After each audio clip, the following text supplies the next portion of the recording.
Good morning, everyone. I want to thank the Chamber of Commerce once again hosting the annual Mayor's State of the City address. We have several members of council here. I'd like to, as I call your name, if you could just stand to be recognized, as well as members of our executive team as well. So we have Councillors Ian Finley, June Hofflin, Cam Guthrie, and Carl Wetstein are here. And from our executive team, our CAO, Ann Pappert, Al Horseman, Derek McCoggan, Janet Laird, Colleen Bell, and Mark Amorosi. We also have some other members of our staff team here, along with the Chief of Police and our Chief Librarian as well. If you could just briefly stand so that we could recognize you. There's some others. Stand up. Thank you.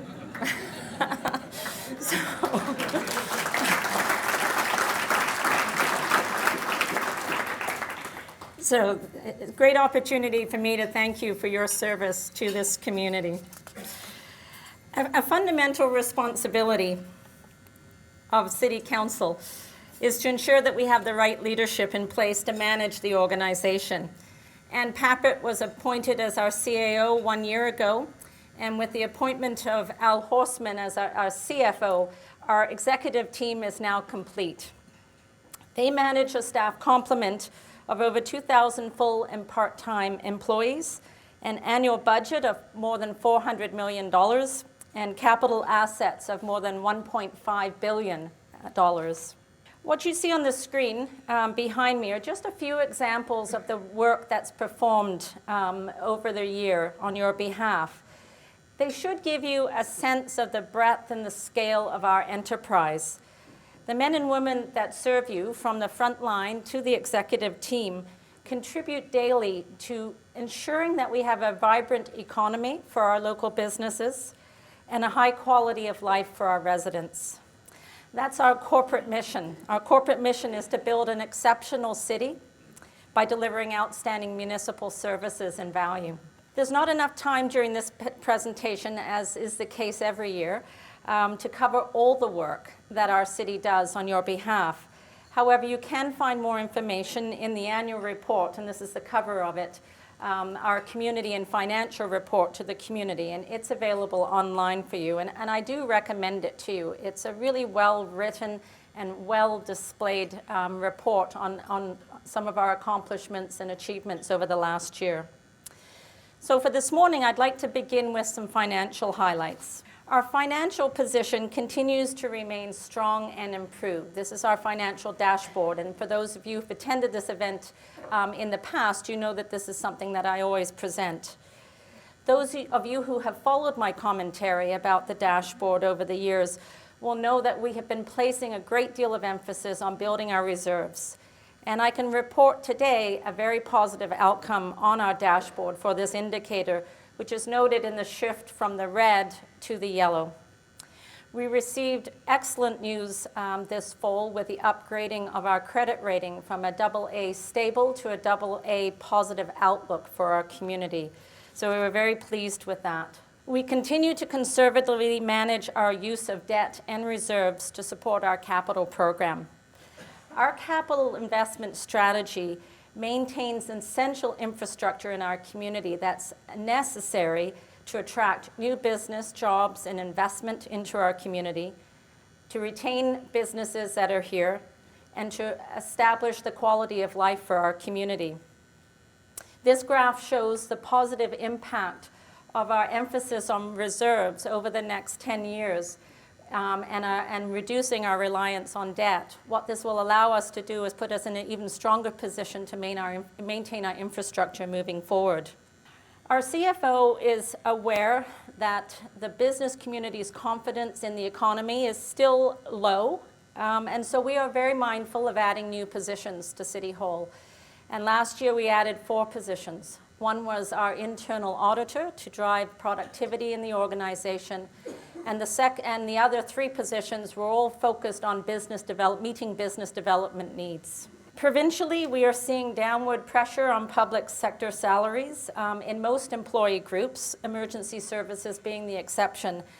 This is also being seen locally, and what you see here are employee groups. You can see that there's a trend down for the employee groups. What I've also done is reflect from the Conference Board of Canada the average increases for the private sector as well. And you can see how our public sector, at least in Guelph, is doing with respect to the private sector. I want to step you through this graph. This graph shows tax rate increases over the last decade. It's the green line on the graph. And what it would have been without the use of the tax rate stabilization reserve. That's the blue line.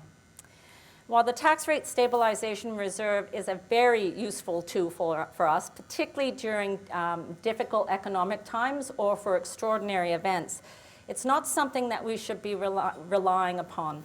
And so over this period, you can see the closing of the gap between tax rate and the use of the rate stabilization reserve as we've been weaning ourselves off the use of that reserve to manage the taxes.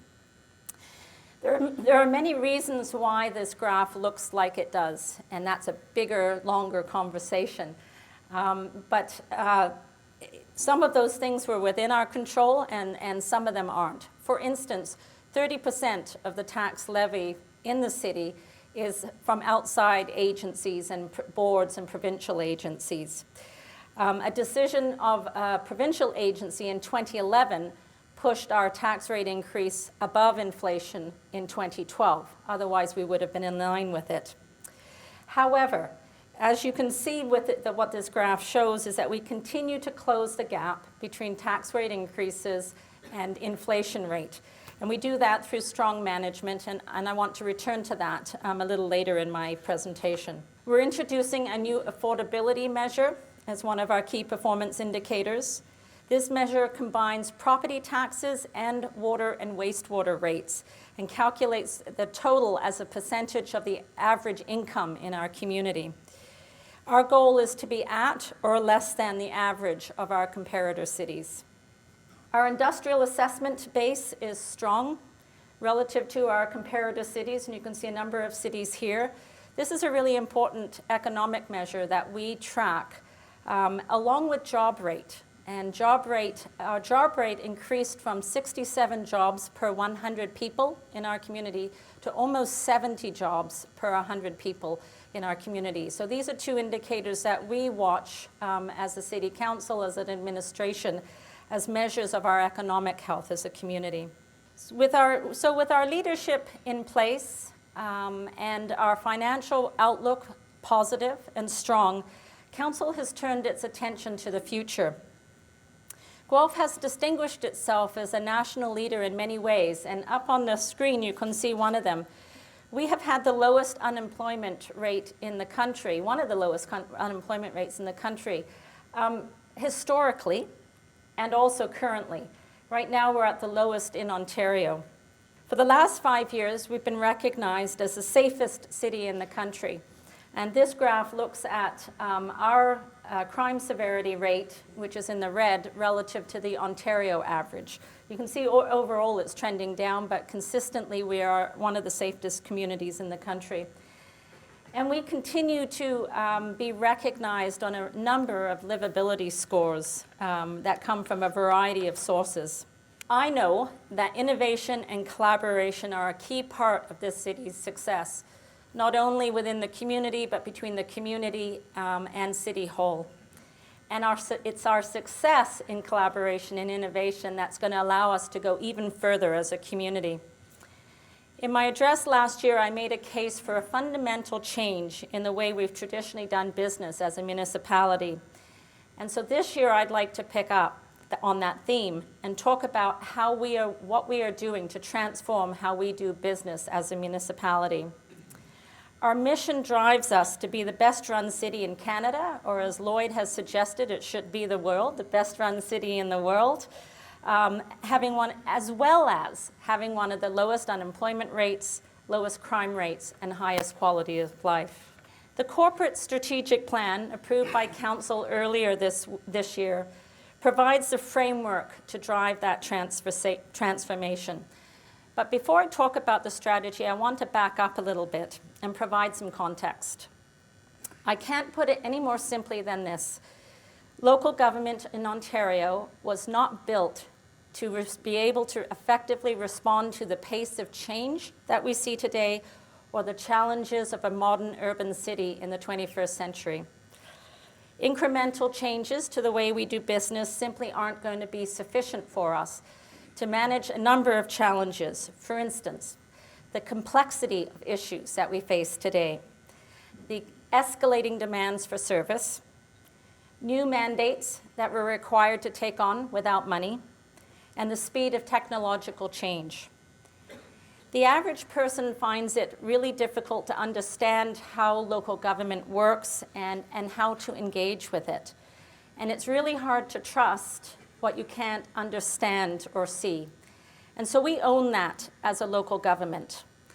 Last month, the Globe and Mail reporter Elizabeth Renzetti noted, "The modern world abhors an information vacuum. The modern world is all about transparency. See-through is the new black." So I like the idea of local government as a fashion statement. This is part of the problem, the lack of understanding, broadly speaking, of the role local government plays in city building, along with what I believe is an unrealistic expectation that somehow there's a magic pill out there that's going to solve all of our issues. I was told one time that dealing with voters is easy. Just tell them what they want to hear.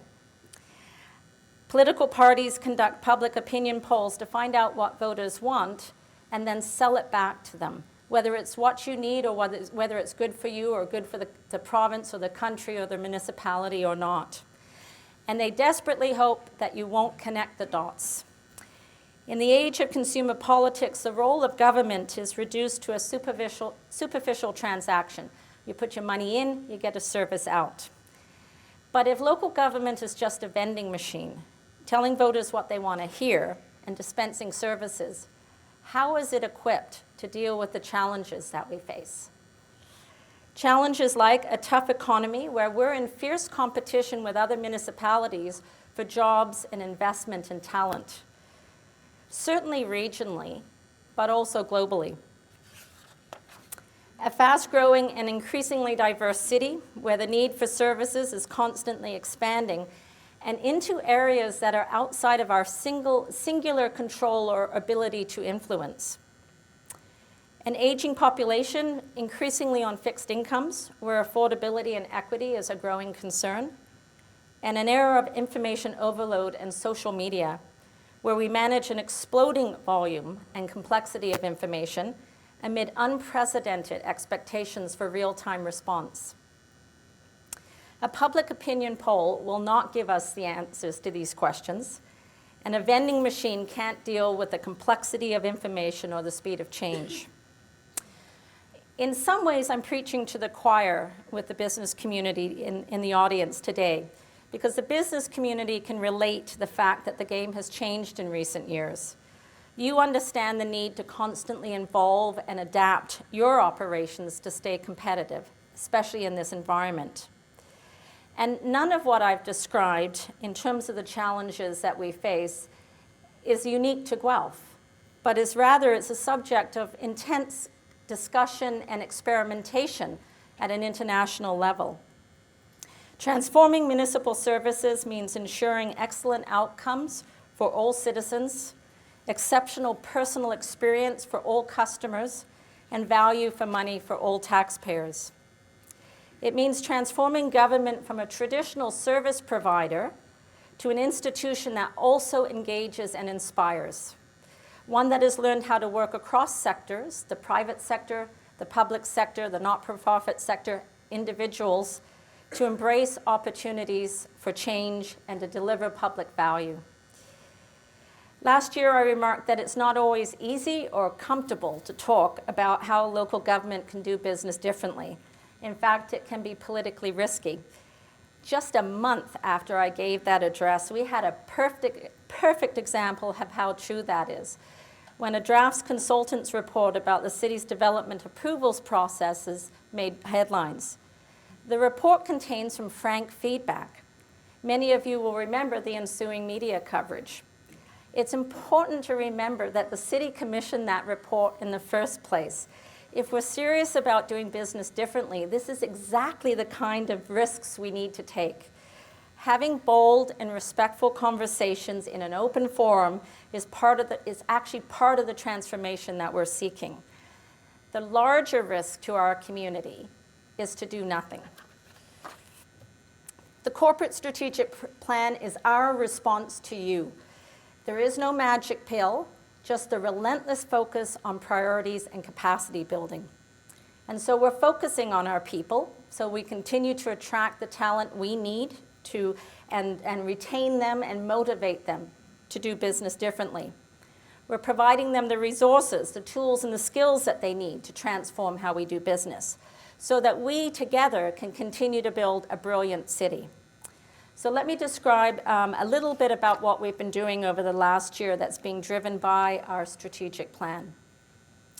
This year, a team of city managers got together to pilot a new business case tool. They chose energy management. It was a compelling choice for 3 reasons, probably a lot more. Energy costs represent the largest corporate expenditure for us outside of compensation. Energy costs are rising, and every employee has an opportunity to contribute to managing energy responsibly. So in October, the team delivered 3, 10, and 20-year business cases. Here are the 10 and 20-year projections. A little bit of detail for you to read up here, but get this. If the expected trends for energy continue into the future and they're realized, the long-term plan, the 20-year plan, could save us up to $80 million over that period. We've added an internal auditor to the team. We now have increased our capacity to conduct robust, risk-based operational audits across the organization to effect bold, impactful, and system-wide change that will optimize taxpayers' value for the money and ensure we're delivering the right services at the right level in the most cost-effective and efficient way possible. You would recognize this as value stream mapping, where you identify the activities that add value and those that don't to pull the waste out of the system and increase your productivity. This work will support our continued efforts to close the gap between inflation and tax rate increases, which I noted at the beginning of my address. With existing resources, we could cover all major services over a 5-year period. And we anticipate undertaking 5 to 7 audits per year, or 35 audits over the next 5 years. So the question is this the right pace, or do we need to accelerate it? And that's something that Council needs to wrestle with during this upcoming budget process. The corporate technology strategy approved by Council offers new opportunities for open government, a new business model for government that's often referred to as Government 2.0. Open data, which is only just one part of open government, puts government data into the hands of the community to encourage ingenuity and new ways of doing business together. Our council and administration has a strong track record to draw upon as we continue to embrace new opportunities to transform the way we're doing business at City Hall. One example is our wholly updated official plan approved this year. It has laid the foundation for sustainable city building as we grow to a population of 175,000 people over the next 20 years. Another is the exciting establishment of Guelph Municipal Holdings Incorporated to enable a much more strategic and innovative approach to asset management to promote community value. A third is our downtown secondary plan, a bold plan to grow the number of people living and working in the downtown, create new green spaces, and enhance our downtown's vitality and character. And with 2 cranes in our downtown, this plan is already proving itself. A fourth is our administration's success in delivering 5 years of infrastructure work in a little over a year, seizing the opportunity for federal and provincial funding to build much-needed infrastructure throughout the city. We placed a strong emphasis on our transportation system, a key part of ensuring we have a vibrant economy. It included an intermodal transit hub. So the few examples that I've been able to provide this morning I believe, demonstrate that these are the actions of a local government that doesn't see itself merely as a vending machine to dispense services. Rather, these are the actions of an administration eager to shape the community's future in a bold way. And if there's anything that's going to crack us out of old ways of doing things, it's going to be the Guelph WellBeing Initiative. There is a gap between what the community wants to be and the community that we want to live in, and our current ability to be able to meet those aspirations. Yet when you stand back, there are so many resources in our community, from government funding and services, community assets and programs, charitable giving and volunteerism. So how might we, together, put these resources to better use to meet our community's aspirations? One of the comments I heard from residents during the engagement process for the WellBeing Initiative was that the city was asking about things that were outside of its jurisdiction. That's true, we did. But from the beginning, this was to be a community-owned, community-driven, and ultimately community-implemented initiative. We are part of a larger system. The city has provided the leadership, and council approved funding to make it happen. And we did so because we know that the issues that we face are beyond a single organization's ability to control or to influence. The approach is very pragmatic. We simply won't be able to meet the needs of our citizens through a business-as-usual model. It also promotes good citizenship and individual responsibility. Community-based accountability is at the heart of the Guelph WellBeing Initiative. And that's why the Chief of Police is part of the WellBeing leadership team. It's also why he ran in the drug strategy in the Guelph Community Health Center's annual 5K run, despite the fact that I know he's committed to physical activity and health. He knows that the work of the Drug Strategy Committee and the Guelph WellBeing Initiative is going to help him manage his budget and meet his mandates in the future. So we run a great city, and we have a great city, and the state of your city, it's brimming with opportunity. The future of local government is now. I want to thank you all for being here today, your attention, and especially your interest in your local government. I want to leave you with a few images this morning. Market Square has exceeded our imaginations of what it means for a city hall, a local government, a municipal government, to engage with its citizens. It's more than just the old saying that if you build it, they will come, although they certainly did. It means more than that. It means that they will come and engage, and they will inspire us with their creativity. There have been many happenings in Market Square since its completion. These images were taken by members of our community, many on cell phones, and then they were digitally enhanced. They express better than I can in words what it looks and feels like to be an institution that engages and inspires. Thank you very much.